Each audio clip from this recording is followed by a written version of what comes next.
The battle seemed to halt. Firing had practically ceased on both sides, and both armies stood in breathless expectancy, awaiting the issue of this momentous parley between these two brave, determined men. Upon the refusal of Captain Daly on his second demand of General Hagood to return the flag, he drew his pistol from his belt and shot the gallant Federal captain.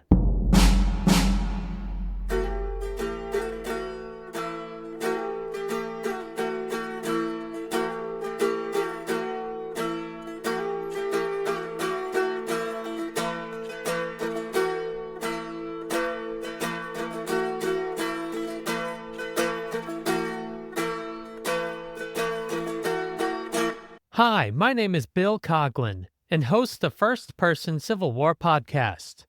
While the generals of both sides get most of the recognition, the Civil War was fought by the men in the ranks, and they told their stories during and after the war. Follow me as I reveal what these men witnessed in the battles of the Civil War.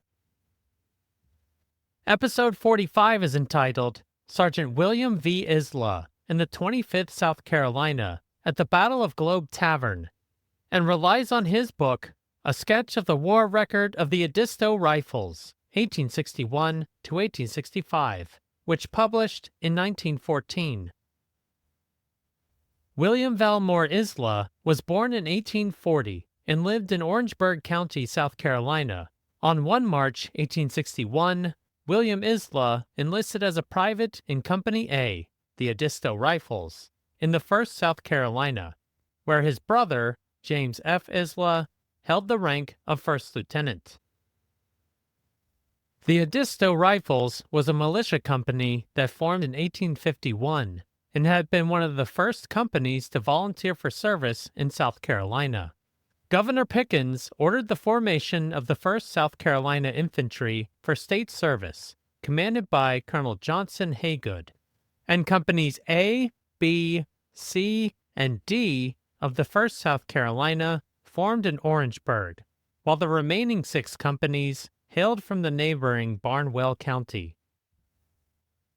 On 11 April 1861, Private Izlar and the Orangeburg companies made their way to the train station, and the local citizens gathered there to see the men off to war.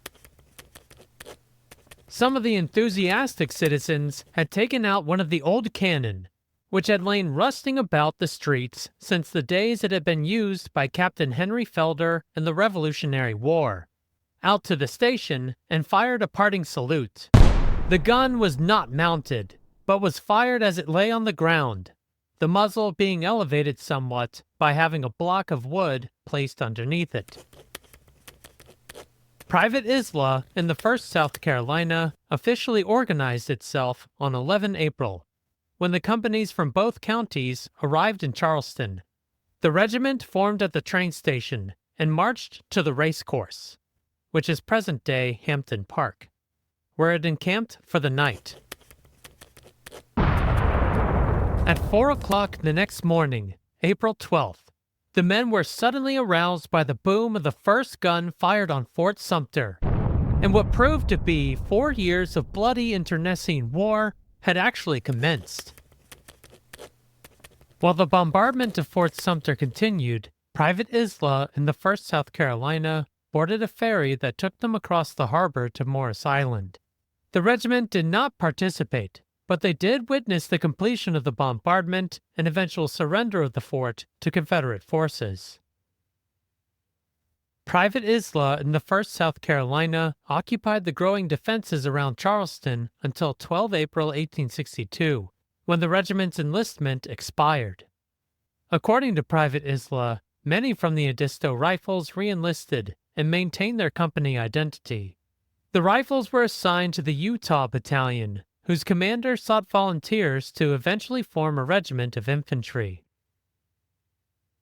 Though actively recruiting, Private Izlar and the Utah Battalion remained in the defenses around Charleston and fought at the Battle of Secessionville in June of 1862.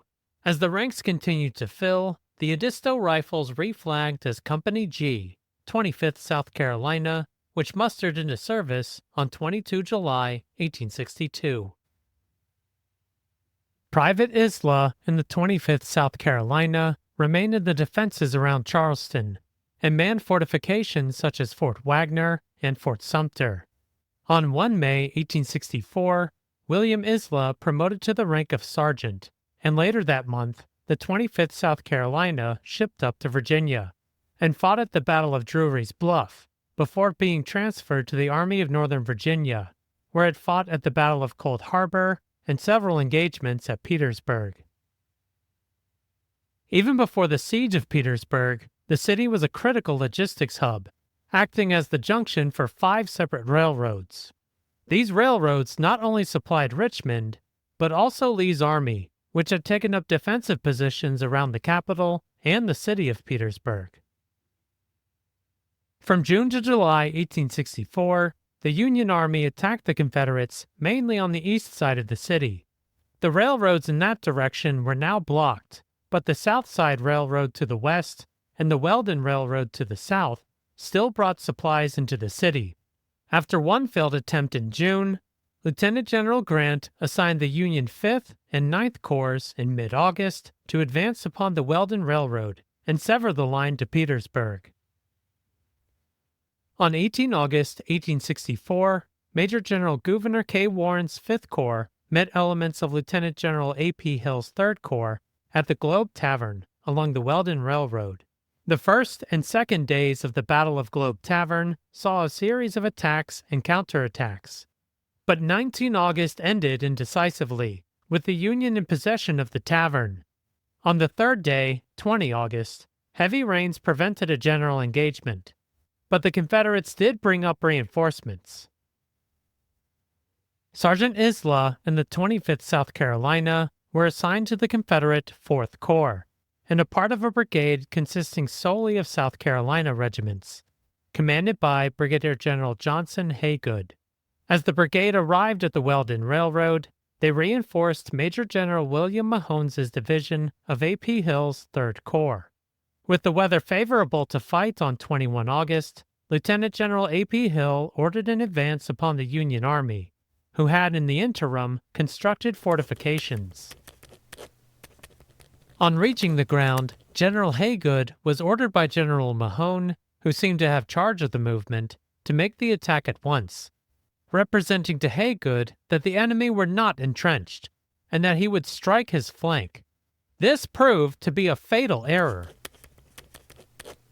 General Mahone planned a frontal assault with the weight of his division, while Hagood's brigade attacked on what he perceived was an exposed flank, but in reality was only a salient in the Union line. This meant that the South Carolinians, who according to Sergeant Izlar only numbered 743 men, were about to attack an entire section of the 5th Corps line by itself. As Sergeant Izlar and the 25th South Carolina formed for the advance, they were already within artillery range. When the brigade in column of 4s was moving into position for the advance, the enemy opened upon us with artillery, and a file of 4 men was killed in the company just in front of the Edisto rifles. And all of the troops in the rear had to pass over these poor fellows, the column being at the double quick. All 4 were killed by one shell. While the Union artillery found the proper range, it was not the case for the Confederates. As a prelude to Mahone's advance was an artillery barrage designed to break up the Union defenses. But according to Major General Warren, the effect of the barrage was minimal.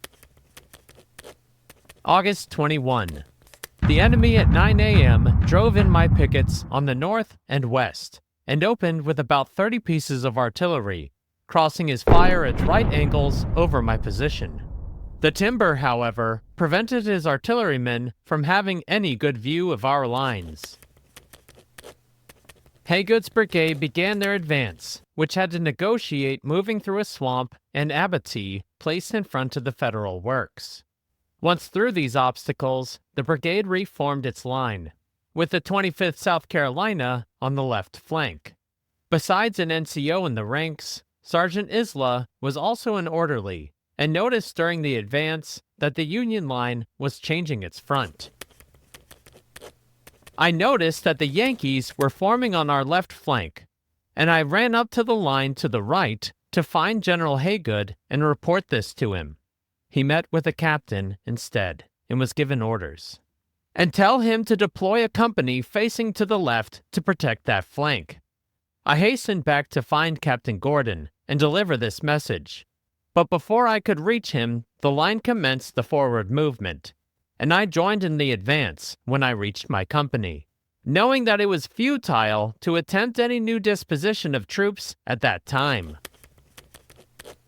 The shifts in the line that Sergeant Izlar witnessed was only part of what proved to be mostly the 4th Division of the 5th Corps. With only one Confederate brigade to face, Brigadier General Lysander Cutler, the 4th Division's commander, advanced his left and right flanks so as to create a concave line to surround the South Carolinians on 3 sides. With a deafening yell that could be heard above the thunder of cannon and the roar of small arms, the line rushed forward, into the jaws of death. Few, few shall part where many meet. Into the jaws of death is a line from the poem The Charge of the Light Brigade, where in 1854, a British cavalry brigade charged into a valley surrounded by Russian artillery and infantry on 3 sides, and were slaughtered. Few, few shall part where many meet is a reference to the poem entitled Hohenlinden, about the battle of the same name, where a French army in 1800 surrounded an Austro-Bavarian army on 3 sides, and smashed it. I saw Lieutenant Kennerly and Sergeant Ben P. Izlar shot down, both of the Edisto rifles. I ran to my brother, who seemed to have the fatality of being wounded in every battle in which he was engaged, and found he was severely wounded on the shoulder. He soon recovered from the shock, and I raised him to his feet and told him to make the best time possible to the rear. Despite mounting casualties, Sergeant Izlar and the 25th South Carolina continued with its charge against massed infantry and artillery. When the charging column had reached within about 30 paces of the enemy's line, it had been so fearfully cut to pieces that it appeared too weak to advance further with any hope of success, and appeared to pause for a few moments. Once the South Carolinians halted, Brigadier General Cutler sent out his Provost Marshal, Captain Daly, to the Confederate line. Upon arrival, he seized a stand of colors and demanded the surrender of the entire brigade. Seeing this, Brigadier General Hagood rushed to the scene and spoke with Captain Daly. When the line had reached the enemy's works, some 200 men, having gotten into a re-entering angle where they were exposed to a severe crossfire, became confused, and a mounted officer of the enemy galloping out of a sally port seized the colors of the 27th Regiment and called upon them to surrender. Several officers and men began to surrender, but had not been carried in. Observing this, I made my way to them from the part of the line upon which I was, calling to the men to shoot him. They either did not hear me or were bewildered by the surrender of part of their number, and failed to do so. When I got up to him, I demanded the colors from him, and that he should go back into his works, telling him that he was free to do so. Sergeant Izlar, still in line with the 25th South Carolina, was witness to such an uncommon exchange upon a battlefield. The battle seemed to halt. Firing had practically ceased on both sides, and both armies stood in breathless expectancy, awaiting the issue of this momentous parley between these two brave, determined men. Upon the refusal of Captain Daly on his second demand of General Hagood to return the flag, he drew his pistol from his belt and shot the gallant Federal captain. Major General Warren corroborates this exchange in his official report. General Hagood's brigade struck a part of our line where the troops were in echelon, and they found themselves almost surrounded, and everyone thinking they had surrendered ceased firing. Troops immediately advanced to bring them in, when their officers commenced firing, and Captain Daly, Provost Marshal of the 4th Division, was shot by General Hagood.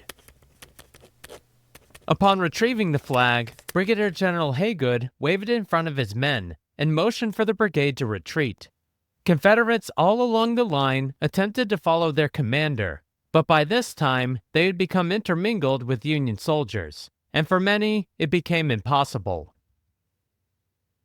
Sergeant Izlar managed to return to the Confederate lines unscathed, but Hagood's South Carolinian brigade suffered horribly from their ill-fated charge.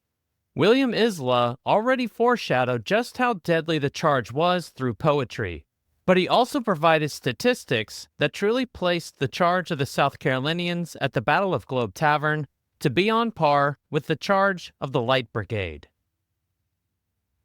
Exact numbers differ between sources, but of the 607 men who advanced against the Russians at the Battle of Balaclava, 247 men were killed, wounded, or missing, which is a 40% casualty rate. At the Battle of Globe Tavern, the South Carolinians began their charge with 740 men, and according to Brigadier General Hagood, sustained 15 killed, 126 wounded, and 309 missing or captured, totaling 450 men, which is a casualty rate of 61%.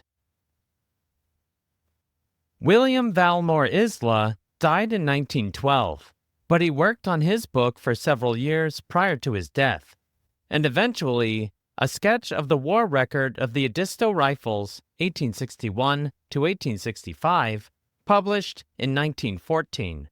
In setting out to write his book, it seemed that William Izlar desired rigid historical accuracy throughout the entire work, but he soon found that he could not help but add personal accounts into the narrative. In writing this sketch, it was my intention to avoid, as far as possible, all personal allusions, and confine myself to such facts and incidents as came under my own observation, and with my own knowledge, and at the same time give a clear and concise statement without amplification or hyperbole. I find, however, in order that all important events and interesting incidents which goes toward making a historic sketch, which I intend this to be of the Edisto Rifles, be clearly set forth, personal reference cannot be avoided. I hope, therefore, I may be pardoned for what may appear as being a little egotistic, although literally true. Thank you for listening to the 45th episode. Links to Sergeant Izlar's book and social media accounts are available on the podcast website, firstpersoncivilwarpodcast.com. On Facebook, Instagram, X, and LinkedIn this week, you will find a picture of Sergeant William Izlar sometime during the Civil War. In 2 weeks' time, First Lieutenant Charles T. Clark of Company H, 125th Ohio, provides next episode's first-person account at the Battle of Missionary Ridge. My name is Bill Coughlin, and thank you for listening to First Person Civil War Podcast.